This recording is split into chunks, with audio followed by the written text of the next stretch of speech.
इयत्ता तिसरी, विषय गणित, घटक आहे भागाकार. अध्ययन निष्पत्ती. समान गट किंवा वाटणीच्या मदतीने भागाकार क्रियेचा अर्थ स्पष्ट करतो आणि पुन्हा पुन्हा वजाबाकीच्या क्रियेद्वारे भागाकाराचा अर्थ शोधून काढतो. सर्वप्रथम भागाकार म्हणजे काय ते पाहू. वस्तूंची समान वाटणी करणे म्हणजे भागाकार. वस्तूंची समान गटात विभागणी म्हणजे भागाकार आणि वस्तूंच्या संख्येतून एकच संख्या पुन्हा पुन्हा वजा करणे म्हणजेही भागाकार होय. आता आपण एक उदाहरण पाहूया. 16 रुपये 4 जणांना वाटायचे आहेत. सर्वांना वाटप हे समान झालं पाहिजे. आपल्याकडे 10 रुपयाची एक नोट, 5 रुपयाची एक नोट आणि 1 रुपयाचा कॉईन आहे. आता आपण ह्या 16 रुपयांना 4 जणात समान प्रकारे वाटप करणार आहोत. त्याआधी आपण ह्याला भागाकाराच्या ह्या पद्धतीमध्ये संख्या मांडणार आहोत. 16 भागिले 4. आता इथे आपण 16 रुपयाचे सुट्टे करूया, म्हणजेच 16 एकक करूया. कारण 4 जणांना 16 रुपयाचं वाटप करताना आपल्याला थोडी अडचण येणार आहे. म्हणून त्यासाठी आपल्याला 16 रुपयाचे सुट्टे करणे आवश्यक आहे. त्यानंतर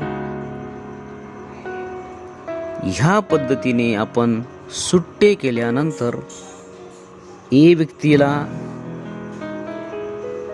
4 रुपयाचं वाटप, बी व्यक्तीला 4 रुपयाचं वाटप, सी व्यक्तीला 4 रुपयाचं वाटप आणि डी व्यक्तीला 4 रुपयाचं वाटप. ह्या पद्धतीने 16 रुपयाचं वाटप आपण करणार आहोत. प्रत्येकाला इथे समान वाटप झालेलं आहे आणि आपले 16 रुपये वाटप झालेले आहेत. म्हणजे आता आपल्याकडे शिल्लक काहीही उरले नाही. आता याला आपण भागाकाराच्या पद्धतीमध्ये कसे मांडणार. तर बघा, 16 भागिले 4. इथे 16 म्हणजे भाज्य आणि 4 हे भाजक आहे.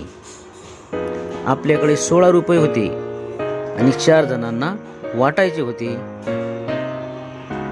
आपल्याकडे 10 रुपयाची एक नोट, 5 रुपयाची एक नोट आणि 1 रुपयाचा कॉईन असल्यामुळे आपल्याला वाटायला अडचण गेली. आपण ते वाटू शकलो नाही. म्हणून आपण शून्याचा भाग दिला. त्यामुळे 16 मधून 0 गेले, खाली 16 राहिले.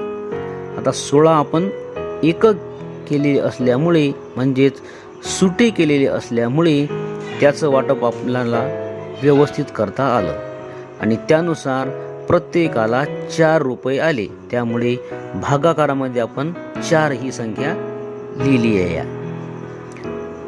आणि 4 जणांना समान वाटप झाल्यामुळे आपल्याकडचे 16 रुपये संपले म्हणजे आपल्याजवळ बाकी आता 0 राहिलेली आहे.